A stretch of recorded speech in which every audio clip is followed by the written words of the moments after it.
بخارت میں اس سفاق نے مسلمانوں کے سروں کے مینار بنوائے اور بخارا کی جامع مسجد کے ممبر پر بیٹھ کر یہ حکم دیا کہ میرا ہر سپاہی ایک مسلمان کا سر ضرور کاٹ کر لائے ورنہ اسی کا سر کاٹ کر مینار میں لگا دیا جائے گا۔ اس کا نتیجہ یہ ہوا کہ 50 اشرفیوں میں بھی ایک مسلمان کا سر نہیں ملتا تھا۔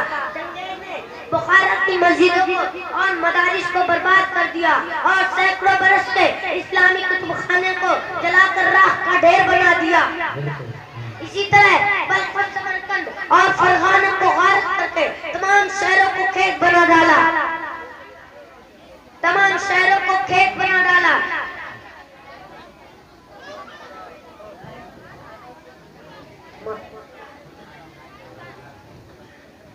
مسلم نوجوانوں کاش ہمارے سینوں میں بھی تاریخ آدم جیسے اسلامی نوجوان کا دل ہوتا۔ فاتح اندلس تاریخ اسلام کا وہ مسلم نوجوان جو قیامت تک گردش و لیل و نہار اس کا نام کو صفحہ ہاتھ سے مانگا نہیں کر سکتی۔ تاریخ اسلامی لشکر سالار تھا جب اپنی فوج کو کشتیوں پر سوار کر کے سمندروں کا سینہ چیرتے ہوئے وہ اندلس کے ساحل پر پہنچا اور تمام لشکر ساحل پر اتر گیا تو تاریخ نے تمام کشتیوں کو جمع کر کے آگ لگا کر جلا دیا اور اپنی فوج کو مخاطب کر کے یہ حکم دیا کہ اب وطن لوٹنے کی آس باقی نہیں رہی، اب لڑو یا مرو کے سوا کوئی چارہ نہیں، اس لیے خوب سمجھ لو کہ وطن دور ہے اور جنت قریب ہے۔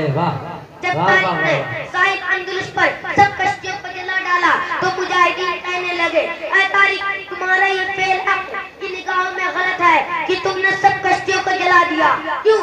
اس لیے کہ ہم اپنے وطن کی زمین سے دور ہیں، اب بھلا ہم اپنے وطن کس طرح پہنچیں گے؟ دنیا عالم اسباب ہے کہ یہی کشتیاں تو ہمارے وطن پہنچنے کا ذریعہ تھی، اسباب و ذرائع کا چھوڑ دینا شرط کہاں درست ہے؟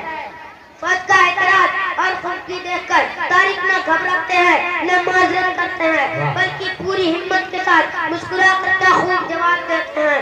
خندے دست بر لبے شمشیر بردگف ہر ملک ماست کی ملک خدا ماست، یعنی تاریخ نے شمشیر پر ہاتھ ڈالا اور کہنے لگے تم لوگ کیا وطن وطن چلا رہے ہو؟ ارے دنیا کا ہر ملک ہمارا ہی وطن ہے، یہ ملک بھی ہمارا ہی ملک وطن ہے، اسے فتح کرو اور یہی سکونت کر لو۔ جب ساری فوج کو یقین ہو گیا کہ اب وطن بھاگ پر جانے کی کوئی صورت ہی نہیں تو یہ پوری فوج شجاعت و بے جگری کے ساتھ لڑنے لگی، یہاں تک کہ پورا اندلس فتح ہو گیا اور اس سرزمین پر پرچم اسلام لہرانے لگا۔ ایسے ہی موقع پر کسی کہنے والے نے کیا خوب کہا ہے مسلمان گئے مسلمان تھے کہ میدان میں نکل آئے، مسلمان گئے مسلمان تھے کہ میدان میں نکل آئے تو جوش حق سے کس طرح اور پیسر کو کچل آئے، جہاں پہنچے جہاں ٹھہرے درو دیوار پر نقشہ بدل آئے۔ ہماری نہیں واہ واہ واہ ماشاءاللہ۔ ارے اپنا انعام بھی دیتے جائیے حسان رضا، یہاں پر آئیں اپنا انعام بھی